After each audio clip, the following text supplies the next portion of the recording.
وَإِذْ يَرْفَعُ إِبْرَاهِيمُ الْقَوَاعِدَ مِنَ الْبَيْتِ وَإِسْمَاعِيلُ۔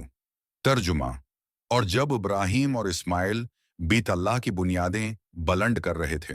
وضاحت: قواعد سے مراد خانہ کعبہ کی بنیادیں ہیں۔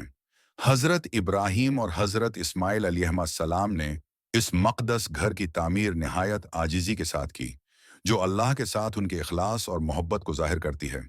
یہ واقعہ اتحاد، قربانی اور اللہ کی رضا کے لیے عمل کرنے کی ایک عظیم مثال ہے۔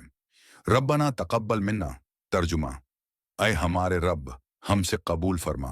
وضاحت: حضرت ابراہیم اور اسماعیل علیہ السلام نے دعا کی کہ اللہ ان کی محنت اور عبادت کو قبول کرے۔ یہ دعا اس بات کی علامت ہے کہ مومن کے لیے سب سے اہم بات یہ ہے کہ اس کا عمل اللہ کے ہاں مقبول ہو۔ انک انت السمیع العلیم۔ ترجمہ: بے شک تو سننے والا، جاننے والا ہے۔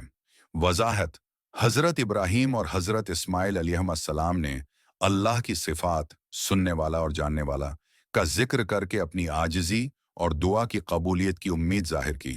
سمیع سے مراد یہ ہے کہ اللہ ہر دعا کو سنتا ہے، اور علیم سے مراد یہ ہے کہ اللہ ہر نیت اور ہر عمل کو جانتا ہے۔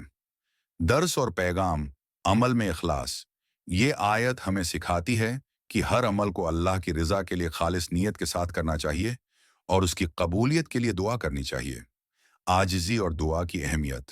حضرت ابراہیم اور اسماعیل علیہ السلام کے عمل سے یہ سبق ملتا ہے کہ حتیٰ کہ بڑے سے بڑے کام میں بھی عاجزی اور اللہ کی مدد کی طلب ضروری ہے۔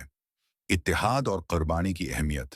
یہ آیت ہمیں سکھاتی ہے کہ بڑے کام صرف اتحاد اور قربانی کے ذریعے ہی ممکن ہیں، جیسا کہ حضرت ابراہیم اور حضرت اسماعیل علیہ السلام نے مل کر خانہ کعبہ تعمیر کیا۔ اللہ کی صفات پر یقین۔ مومن کو یقین رکھنا چاہیے کہ اللہ دعا کو سنتا ہے اور ہر نیت کو جانتا ہے۔ یہ یقین انسان کے عمل میں اخلاص اور امید پیدا کرتا ہے۔ خلاصہ: یہ آیت حضرت ابراہیم اور حضرت اسماعیل علیہ السلام کے خلوص، عاجزی اور اللہ سے دعا کی اہمیت کو ظاہر کرتی ہے۔